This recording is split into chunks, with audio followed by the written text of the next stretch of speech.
So hello, welcome to the Expat Pod. My name is James, your host, and today I'm joined by my friend Adam, who I met living in Banbury when we just finished our bachelor's degrees, and he now lives in Italy. But Adam, give us a bit of a introduction about yourself, please, mate. Yeah, I can do that. So I live in Italy with my wife and dog. We moved here about a year and a half ago, and basically living the dream. And what is it you're doing in Italy, may I ask? So by trade, I design Formula 1 cars. Quite a nice thing to say.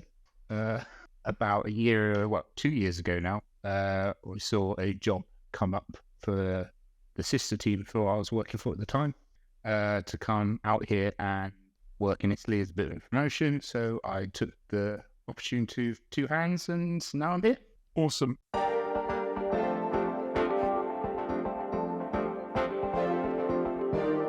So hello and welcome to season 1 of the podcast, all about getting there.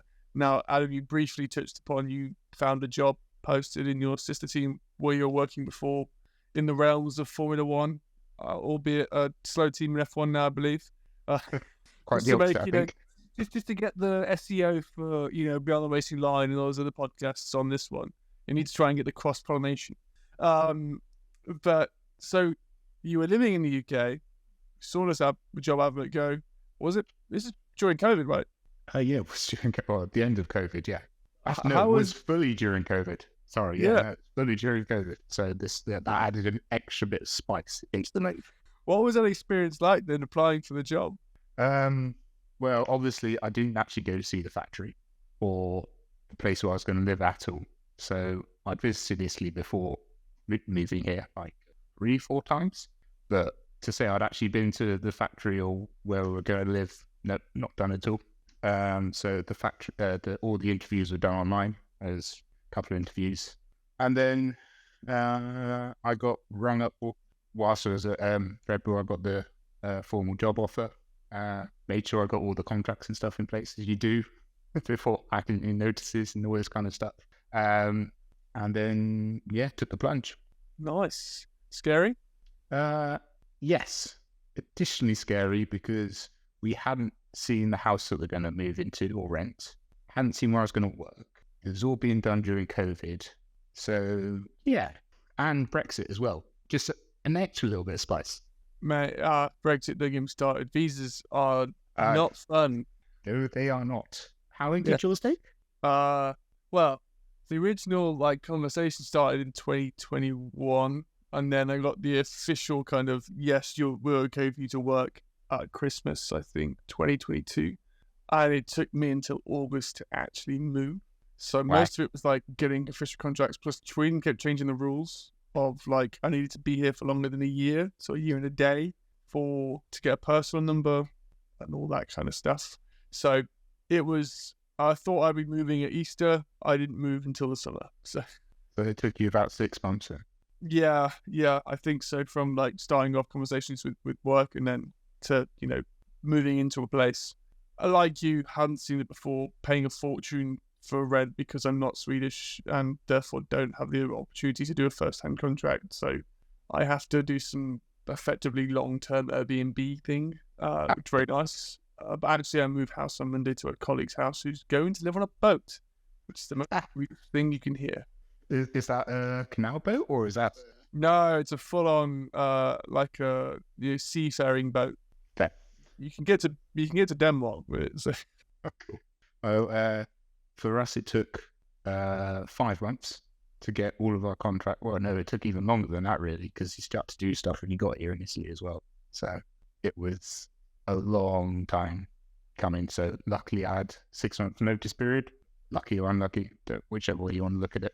But it took nigh on all of that time to get my, what they call permesso di soggiorno. And even then it wasn't fully done. It was just the initial part. And then once you're in Italy, you had to go to the local Corestra is what it's called, but basically council office and get your little card and take all your fingerprints and all this kind of stuff. All quite daunting when you're doing that. And for the job, did you have to know Italian before you left? Not word. Is it an English-speaking role? Yeah, it's an English-speaking role. But obviously I am learning Italian. I'd be rude not to. But I'm by no means fluent.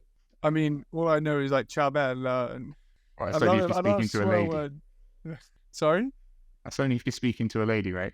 Don't call me Bella. I haven't got. Well, maybe I do. I don't know what the How Bello is the Bella. one. Ah, of course, you just change the bell, right? And Yeah, gatto. everything. I know gatto is cat.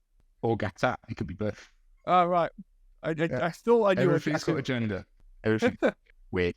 It is. Like, you find that with a lot of, I guess, German's got gender too, but reading doesn't have, well, it kind of does with the word the, if you add the in front of it, like a table has got bordet, which the ET is the bit, but other things are like apple or something, you know, and they're probably got it wrong, but my Swedish is very elementary. I'm basically a 2-year-old in Sweden. I feel like the same sometimes. I could just about get by basic conversations, restaurant situations, and that's about it. Awesome. Well, we'll scratch the surface of that a bit more later. But so when you first moved, so to what the housing stuff, like, how did the company help you with that, or did you source it yourself? What was the situation? So we sourced the house stuff ourselves.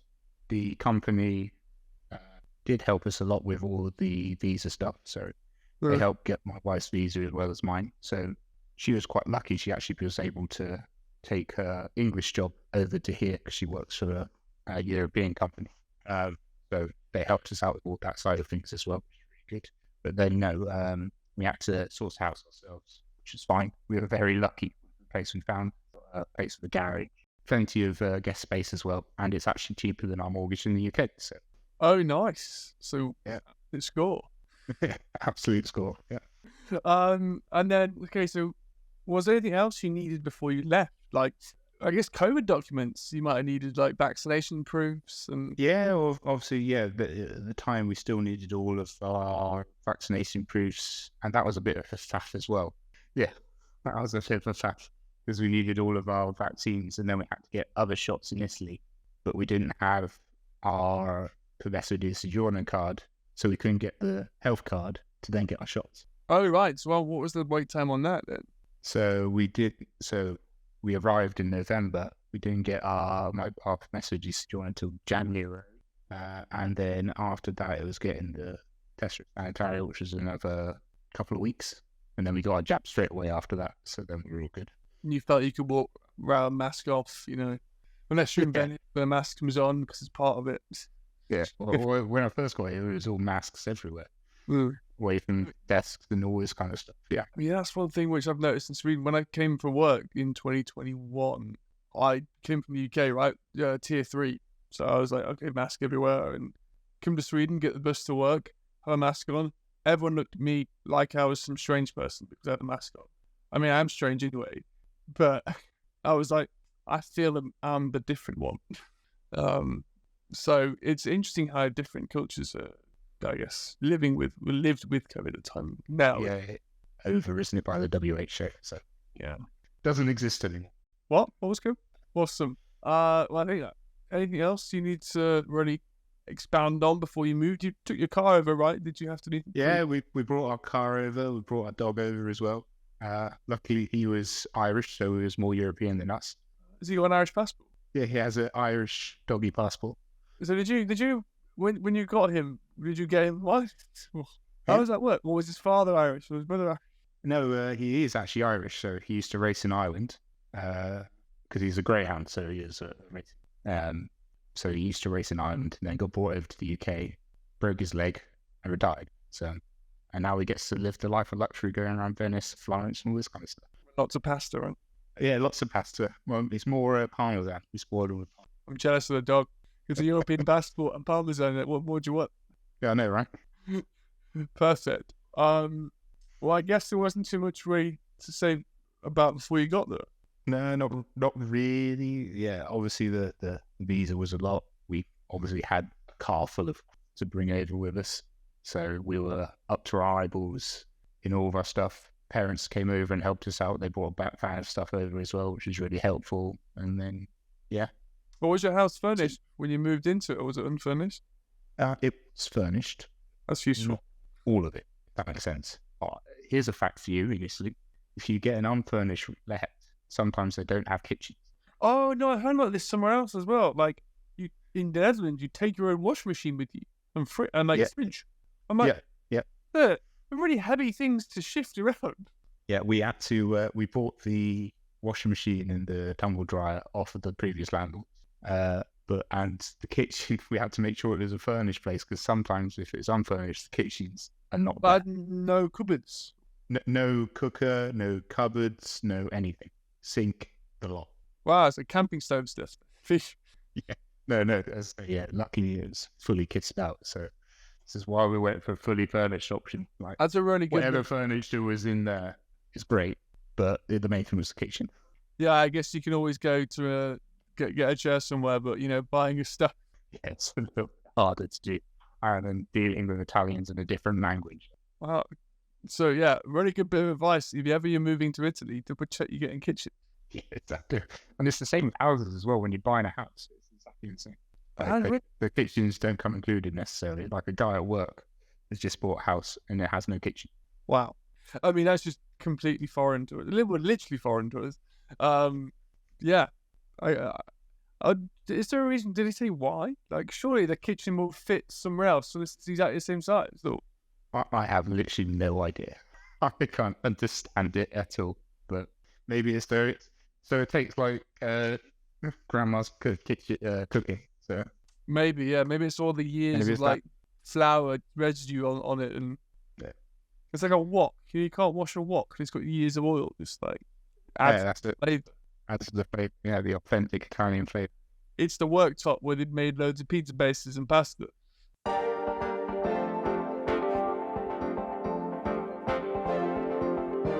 So hello and welcome to part 2 of the podcast, or section 2 of the podcast, all about being there. So Adam, this is where I tend to ask my guests a bit of 2 questions about what their first impressions were, what life's like, socializing, and kind of just day-to-day living. So let's start with the first impressions. I guess you said you drove across from the UK. What was the drive like? First of all, was it not, like, must be beautiful, right? Well, France is boring as hell. Until you got to the mountains near the Mont Blanc tunnel. But yeah, it wasn't that interesting to drive that side of things. But once you got through the mountains, yeah, it got more and more exciting as we got closer. It was about a 20-hour drive. So me and my wife, we took it in turns, doing stints, stopping every couple of hours for the doggo, making sure he was all right. He probably had the comfiest seat in the house because he had his bed in the boot. So he was just curled up in that whole way.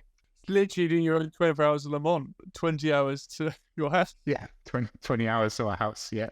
And it had all of our clobber in the back, so it's literally like the windows you couldn't see out the rear windscreen. So how did you find the braking down there in the Alps then with a car sort of, it must be way over the payload?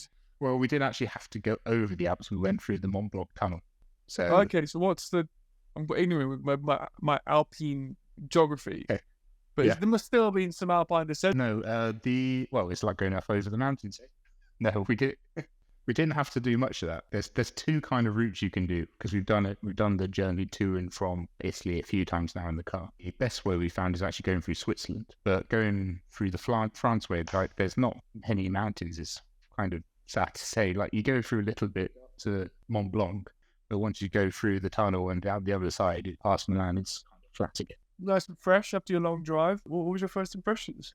Of Faenza itself, the driving when you first get there is a very industrial town. So the side we came in at was you're seeing all this industrial stuff. It's not like you're a quintessential Italian town. It's like going to Banbury and you just see like ProDrive, everything off the motorway. Yeah, it kind of was. Melbourne coffee. It was all this kind of wine factory. Yeah, industrial building like. I mean, I'd take a wine factory over a Dow Egberts factory any day. Well, not until they explode on you. I told you about that one, didn't I? Oh, yeah. Was that a wine factory? Yeah, it was a wine factory that exploded. So this was last week. The factory opposite us literally exploded. And it was, let me get this right, it was 2 million litres of alcohol in a vat. And there was 13 of them that cold. Wow. That's an expensive mistake. And it was pretty sketchy coming out. The flames were 3-4 stories up and all this kind of stuff. But there we go. Anyway, I digress. Yeah, so okay, you're in this industrial town, just arrived, and you're a bit skeptical now. Yeah, but then we were we then started to drive around to our house and we saw the mountains in the background. And okay, now I understand, because it was just like all the rolling hills you imagine. And the mountain range we share in Emilia-Romagna is the same one as the Tuscan hills.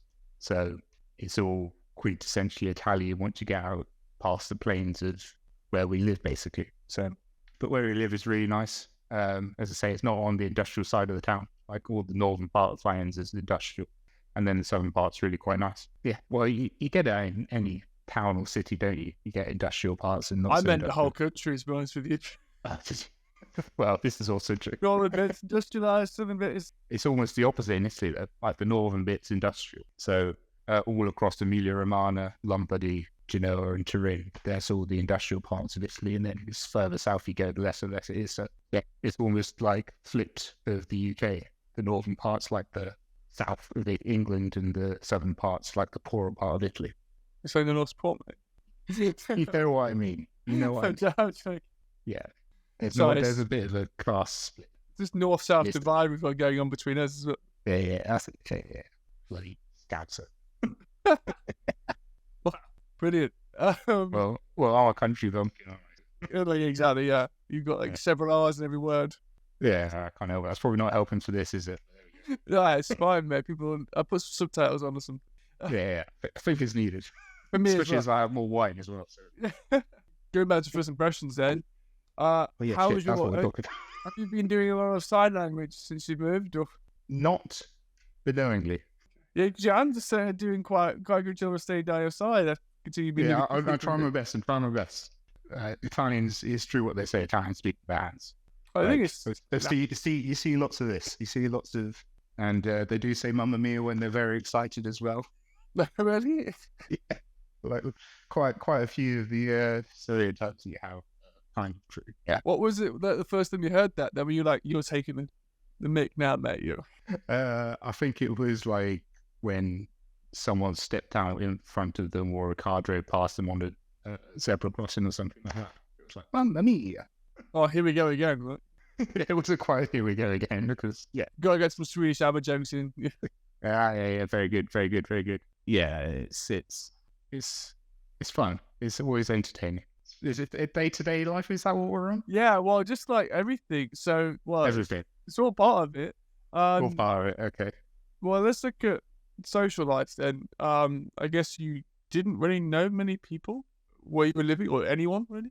No. I literally no one. So we moved to a foreign country, knowing no one. Not knowing the language. Not knowing the language. And around here, because it's not a touristy area, not many people actually speak English. Probably 50% of people don't speak English at all. So there is a bit of a barrier. Like in work, it's fine. But even like some of the guys on the shop floor don't speak a word of English. So you have to try and use your pidgin Italian to communicate or work as well. So that it can be quite entertaining at times. Pointing, questo, per favor, and this kind of, pidgin Italian. But yeah, day-to-day life, nice. We get to go out exploring at weekends. We get to have nice evenings in town. It's a lot more social, I would say, than the UK. So we go out for lunch every day. Me and a group of friends go out for lunch every day. We get an hour and a half for lunch. So again, another general Italian thing that you think of is, you go out, have some pasta at lunch with workmates, go for drinks in the evening. Yeah, it's nice. Needless to say, because of up on the hill. Bit of timber. So I've got to try and join a sports club or something like that. Try and make some friends outside. I guess hockey's not so popular in Italy. No, it's not. So the closest team for that is Bologna. In Faenza itself, the more favoured sports are basketball, football, and rugby. So rugby would be good. Yeah, rugby would be good. I just get injured a lot. Just do touch. Yeah. So all of those I'm quite tempted by. But we'll see. Basketball I played a lot of basketball growing up. It's good fun sport. Yeah, both of us being of quite tall statures, either of those are good options. So yeah. I think when you get close to 2 meters, you're pretty lucky. Yeah. On my this is Sean. It says 1.98 So mine too. On my. Oh, does it? Obviously the same height. Not in shoes, and then in shoes 2 meters. There you go. Awesome. What's it like Well, you mentioned about lunch, and you get obviously a day every day Yeah. to have lunch. What else is different in the working culture between both? Obviously the industry is the same, still very competitive, but is there a huge difference? Little bit. Sometimes there's I don't know. Maybe it was just from coming from Red Bull and going to AlphaTauri. There was a little bit more of a blame culture. Blaming the parents for giving you a bad engine or something. Yeah, no, it was. That's starting to go away now, which is good. But yeah, there's a little bit of a blame culture. It seemed when I first got here, like Teflon shoulders. Never an individual's fault. They wouldn't like stick their hands up, go, oh yeah, I cocked up, and then try and fix it. Is there a culture of if you are to blame for something, it's like it's seen as quite bad? Because like for me, if I make a mistake, I'm like, yeah, guys, I made a mistake here. Let's solve it. And you want that as quick as possible. I think so. I think there is a bit of that. It's not seen as a good thing to admit your faults, whereas I've come from the work culture, at least, to admit, like, don't lie, admit to your faults, and then do your best to fix it. And that's a sign you're doing a good job. Not a good job that you made the error in the first place, but you're willing to get your hands dirty, fix it. Not my fault. Well, someone else can deal with that. Not quite on me, but you get the gist of what I'm saying, I think. So that was a little bit of a learning curve, but as I say, it seems like that's going away a bit because it's a very F1. It's a very international sport. Obviously, like most of the company or design offices in the UK are probably 50% English, and then they're from all over the world. The rest of it, it's the same. So yeah, it's the same kind of.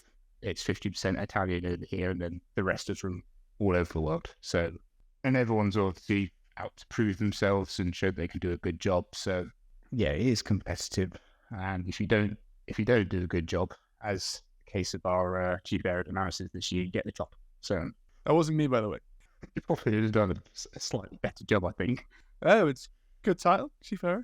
On that, so with the kind of 50-50 split of locals and like expats, have you found you're more socializing with the people who are not living in the country that they grew up in? Or yeah, it tends to be, but then it's the mix. Like whenever we go out, we've obviously made some friends and stuff, but yeah, it's generally the expats. Obviously during Easter and stuff, they all go home to their families, so which can't blame them for.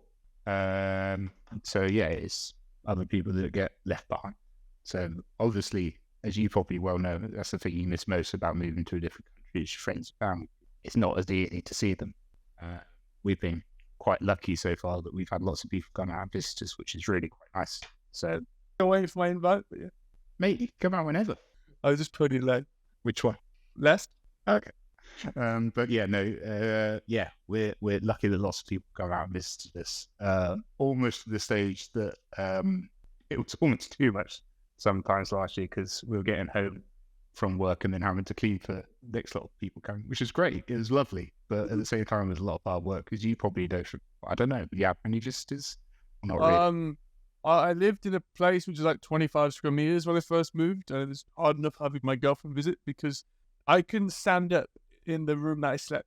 Like it was 1.50 meters in height, and I'm 2 meters, so it's not exactly comfortable for guests. Now my second place, not my new place, my place is somewhere else. I have like it sleeps 6, technically, but realistically it sleeps 4, 5 maybe, because they've got this couch behind me which you could lie across. But I put out bed downstairs. There's no doors, so there's no privacy. So my family have come. My brother and my mum came and stayed. Evie's friends come with her to stay as well. That's kind of been it. I've gone home quite a bit. Well, because long distance relationships, you're gonna have to go back and forth, right? You know, you move with your wife.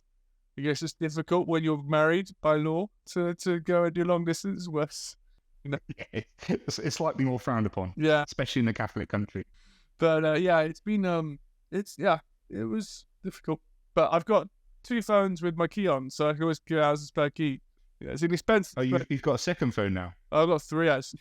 I got 3. See, this is a phenomenon the Beat has as well. See, I've been clever. I've got two SIMs on my single phone. So I've got the UK number and the Italian number. So Yeah, that's all. but I need it. The physical phone is the spare key, because if my phone dies, I can't get in my house. So I've got. Yeah, you haven't told us enough about how Yeah. you get in your house with your phone. I think you need to explain some more, because I don't fully understand. Like, this is like 17 weeks after the first few, so everyone forgotten. Everyone's forgotten. I've watched the first 3 episodes, and they've had it all in, because you haven't posted the rest yet. So No, they probably are. It probably is featured in most. So I'm just taking the piss out of you now for it, but no one else has done that already. Yeah. I'm nervous now for that. I might have to start like posting about my phone key. Hey, it's my key. I'm gonna make a reel about But it. it's all right. You're moving house soon, so you won't get that shit. I know. I give it to a fob. I just realised, should I not be swearing in this? That's all right. I can edit it out. Do you have anything more to expand upon about life in Italy? Oh yeah, that's what we should be talking about. Yes. Sorry, mate. Just going off on tangents all over this shit. That's the whole point. Lifey, yeah. Yeah. So obviously the food's great. I've said that already, I think, and it's cheap as well. So like, to go out for a meal, like where you're paying like 15 quid in the UK to go out for a restaurant meal, it's like 7 quid Oh, cool. for a main meal. No, no. Yeah, for a main meal. So it's like dirt cheap. Like pizzas over here, like a Domino's is like 20 quid in the UK, isn't it? It's daylight robbery. Yeah, it is daylight robbery. in Over Italy. here, you can get them for like 6 euros. But And why they're would you want fantastic. Domino's when you've got like actual good pizza? Oh yeah, they went bust in Italy as well. They tried open one in Bologna or something, and then they were Better than Napoli, right? well, Naples does have the best pizza. We haven't been down south yet. That's the next year. I think Domino's would never survive a day. It's not Neapolitan. They would not, but it's really quite nice. Like, we've got a patisseria that's 5 minutes walk down the road, a pizzeria, a gelateria. The closest bar is like 10 minutes walk away. It's probably like living in London, but well, I don't know. I'm a country boy, so I've always been used to living out in the sticks. So it's quite nice to actually be in a town and have that kind of Quality. and yeah. And then we're also not far from the countryside either. So like 15 minutes down the road, you get to one of the prettiest villages in Emilia Romagna, a place called Briskella. And you literally walk from a castle to a clock tower, and you're walking through vineyards to get there. And it's all like proper Italian landscape. And how far are Dolomites from you as well? They must be close. Yeah, we went skiing earlier this year. So we actually went up for a day trip. As you do. As you do, with 5 of us, and then we went for a long weekend as well. But yeah, to get to the dog, my wife always tells me off about this. I always say it's 2.5 hours, but it's more like 3.5 hours to get up there. So it was a long day. Depends how you drive. Depends on how I you don't drive. mean to it's a bit slow over the snow. Yeah, well, I don't know if you've seen, but I've got a Scooby and Pretzer over here, like a 90s one. So that was fine in the snow. It is a wagon, so the dog can go in the back. But yeah. Is that import? No, it's a left hooker, so it's not an import. Can we JDM import? No, it can't. They're right hookers, mate. No, I mean, yeah, no. Until you said left-hand drive, I know the right-hand drive, but if you want a good impressor. Yeah, I know. But yeah, we had a right-hand drive over got. Well, this is the whole reason why we got the impressor, because we had to take our UK car back, because to change plates from a UK car to an Italian one was a right. Like, Italians love bureaucracy, love it. So you have to go the right place with the right form and get everything spot on. Otherwise, they just go, nah, can't do it. Man, that sounds too familiar.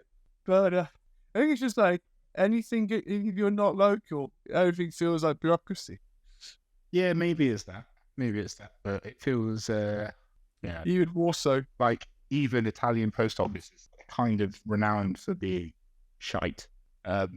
When we first got here, we had to send off our residency card, the permesso di soggiorno that I was saying about. And it was, no joke, a 4-hour wait at the post office. All right, that sounds fun. Yeah, it was not in the end, because it was going so slowly at the one we're at. We actually booked an appointment at another post office, then drove there and got to that one, and it was like Still an hour's wait, but it was a lot quicker. It's just that side of Italy you don't see because it's all like very paper based. Nothing's online. It's not like we used to with the UK or even Sweden by the sounds of it. Nothing's online at all. There's no cash here. No cash. Where Italy's still a very cash based. It's all on my watch. Country. They've paid things on my watch.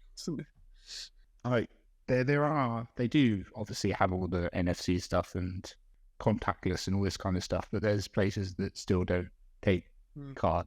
I even have an email like address book on my phone for all my my pay slips and my government documents go into Kivra, it's called, which is better than the post, people being getting post sent to you. Some things you get posted from the tax agency, but most of it sits in this app, which is just insane. HR stuff, like all my pay slips go into a HR normalized, but they are only just starting to become online with something called spins and things like this. Like it's only happened over the last couple of years and stuff. So it's getting better, but it's quite paper based, little bit tricky. You've got your translating app open as you're doing it as well.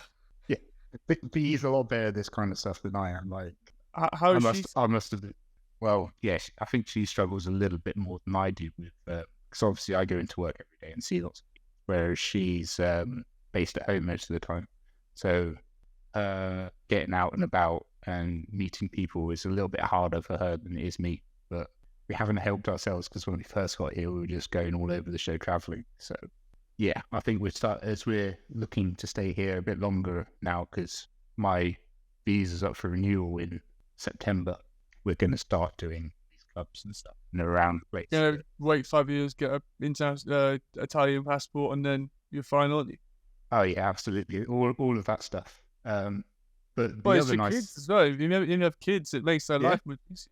It does absolutely. But the other nice incentive that's over here for expats, and it is a delightful one, because we're expats, we get 70%. What? Yeah. It's like Monaco, is it, actually? Yeah. Because Italy's an Asian country, they want people mine and B's age and my age, man. And your age. Yeah. People our ages to come to Italy to work because they are an Asian country, much like Japan and other places around the world. And the incentive to do that is this expat tax break. And you get it the first 5 years.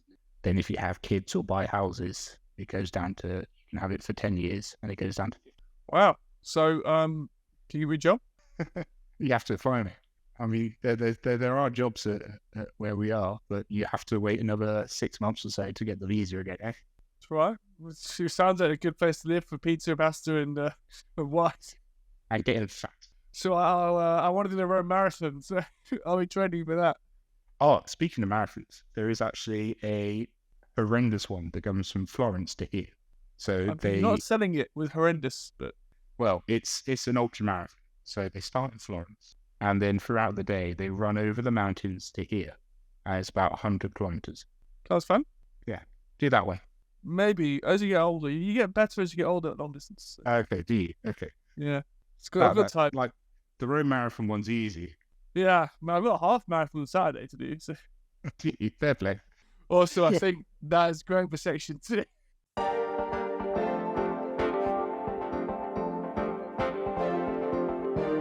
So hello and welcome to section 3 of the podcast as Adam enjoys a glass of wine. This part is all about a kind of review. I haven't named it properly at all, but this whole thing's a big joke at this point, I think, after we've been recording this podcast. Is that me or you or all of it? I think it's a combination of the two. It always ends up in, low levels of decorum. Yeah.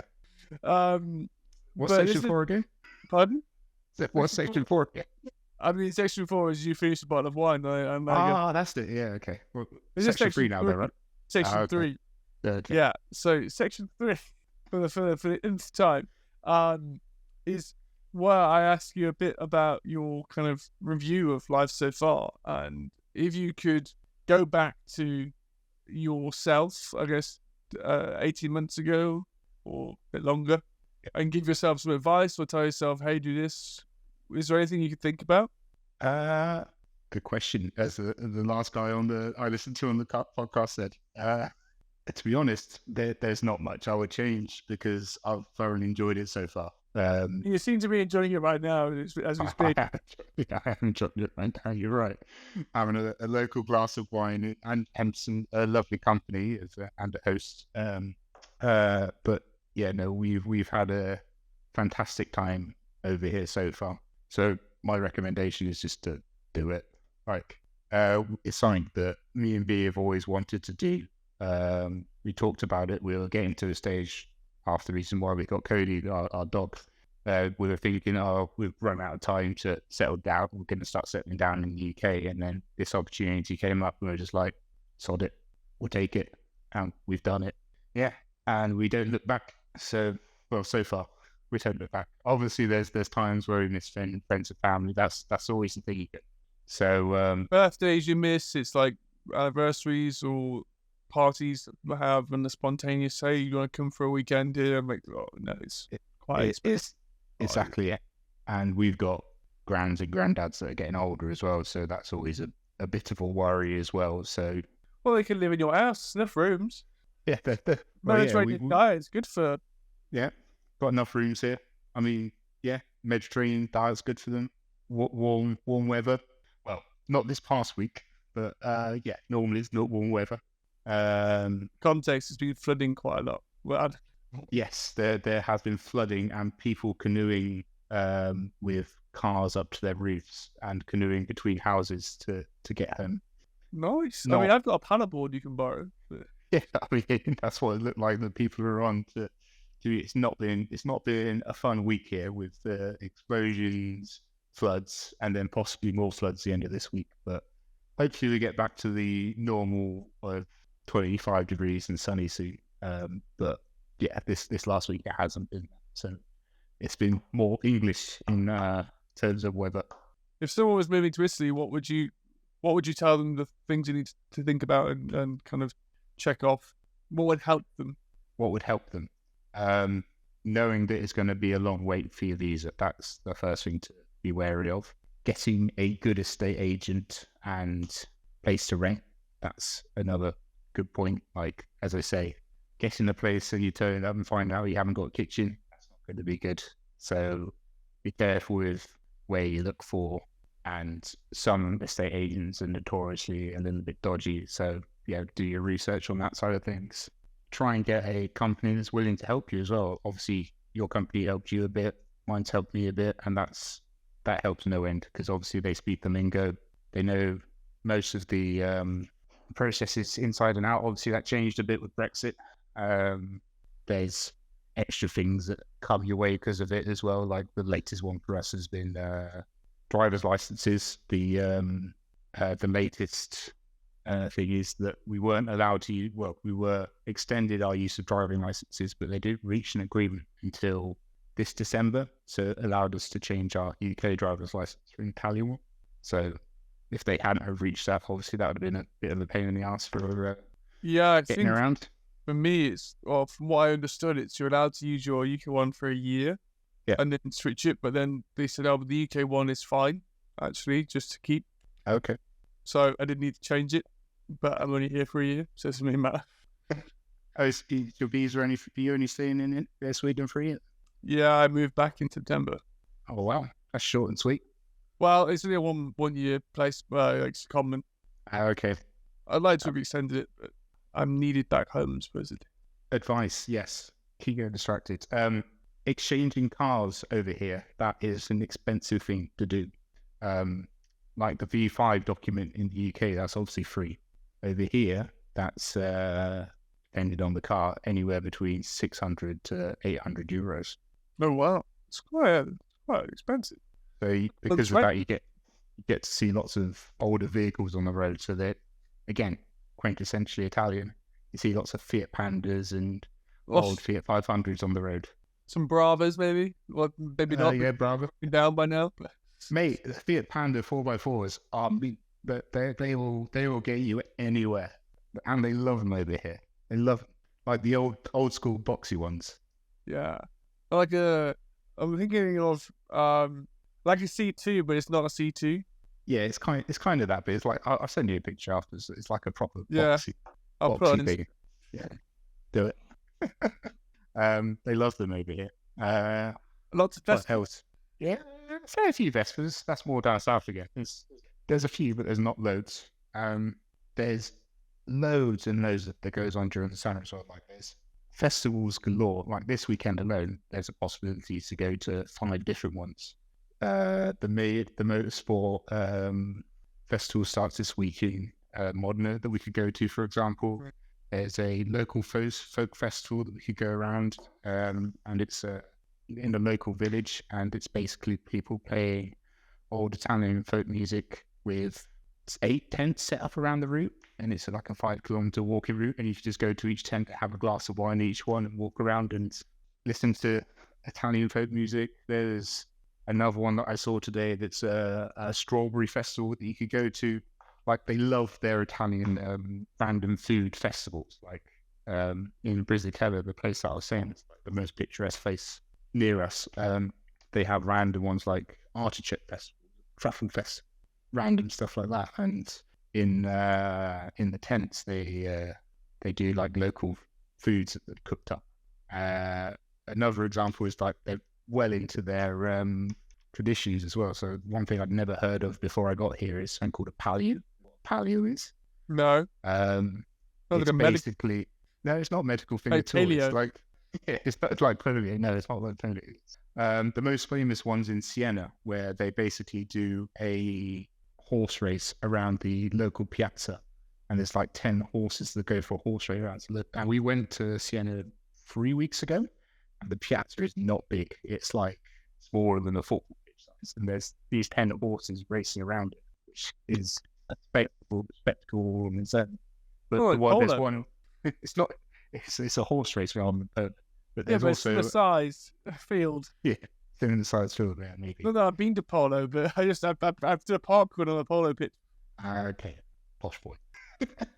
But the one in Faenza is slightly different. So they do flag waving and jousting. Right. Jousting race actually is. So and then this is held over certain periods of the year, and there's there's 5 Rionis that do it, so they each have different theme nights on during the year as well, and it's a big thing, and like youngsters are doing it as well, which is really quite fun and weird to see, and you see them practicing at flag club and all this kind of stuff. It's like, is there a certain Mr. Stroll doing it as well? I know he's quite good. Yeah, very good. Stroll, very good. Terrible, but very good. I mean, you're close to Imola, right, as well? Yeah, we are close to Imola. Like, as I say, there's just so much that goes on around here during the summer. Like winter, it's pretty dead. Well, you got field so far for you, 2.5 hours or 3.5 hours? Yes. Yeah, for 3.5 hours. But yeah, obviously it's my busy time as well, because that's when the cars actually get designed and built. So it kind of works quite nicely from that side of things. So yeah, advice to myself is make the most of it, and I kind of already have. So yeah. Awesome, right?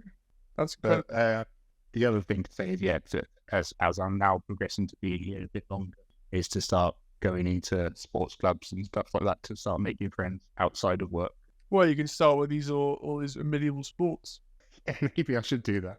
Maybe I should take up jousting. I don't think the horse would quite like my weight though. Well, it's a good excuse to drop some timber. Well, or use some timber. Exactly. That was what I was going for. Brilliant, man. Great. Well, thanks, Adam. Sorely appreciate you being on the podcast and finally finding time on your busy schedule of socializing and drinking wine and building F1 cars and, watching them break. Yeah, I very appreciate it. I didn't realize you could drive through the Alps. That's one thing I didn't think of. I thought you'd have to go round them and then do a nice picturesque drive. As I say, there's many ways through the Alps, but the easiest ones are going through tunnels. Yeah, I guess. I mean, I might have been through it when I went on school ski trips to Austria, but I just didn't realise. But I don't think if you're going to Austria. You're a bit off again. You're a bit off. There's long tunnels north east of Italy. So if you're going to Austria, you wouldn't be going that way. You'd be going through Germany. yeah, I really like the ambience when I think about it there. So that's again like I was only like 15, leave me alone, half my age. It's a long time ago. Yeah, it is quite a while ago. I'll give you that. I've gained intelligence since then, not much, but some. Yeah, You and no, me both. yeah. No, I've really appreciated having you, having your insight into, I guess, moving during COVID, moving out of the UK during Brexit or post Brexit, should I say? Well, it's still during Brexit. And it's yeah, not over yet, unfortunately. It's always post, it depends what happens afterwards. But yeah, it's it's really great to get some insight into that lifestyle. It's good to see that you're enjoying it. And hopefully people have enjoyed this podcast for what rambling on we've done. And I hope so. hopefully there's some advice somewhere in there. It's like finding a needle in a haystack. Yeah, But probably. I've said to at them, least it should be entertaining. well, make sure you get a house with a kitchen if you move to Italy. There you go. There's one piece of advice to take away. Yeah. Literally, it's everything but the kitchen sink. Yeah, make sure you actually have the kitchen sink included. Yes. Perfect. Well, thank you, and we'll see you next time for the Expat Pod. Saluti and cheers. Yeah. Scorn. Score.